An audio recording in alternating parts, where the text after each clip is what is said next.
Nakasinati kita karon mga kapuso og pag-uwan sukad pa kaganinang buntag. Sayra nato kung sa hinungdan ini pinaagi ni Van Singson, ang weather specialist sa Pag-asa Visayas.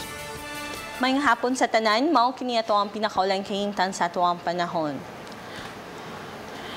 Naghihapon tay hanging amihan or ang northeast monsoon nga may nakapektar karon dinhi sa Luzon ug sa Visayas.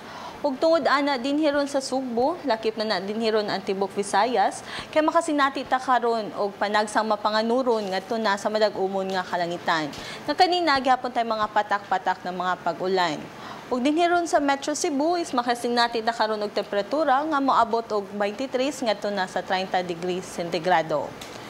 Samtang atong hangin ug kadagatan, dinhiron sa Central Visayas kay makasinati ta karon og kasarangan nga paghuros sa hangin nga kanina gikan sa amihan ng silangan. Ug din nga ato ang kadagatan dinhiron sa Central Visayas kay kasarangan ang pagbawt.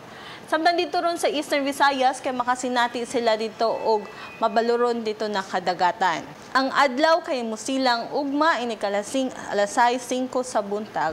Ug para sa mga dugang detalye sa ato ang mga weather updates, pwede natong i-check ang ato ang mga social media accounts o ang ato ang website, mao ang bagong.pag-asa.dost.gov.ph.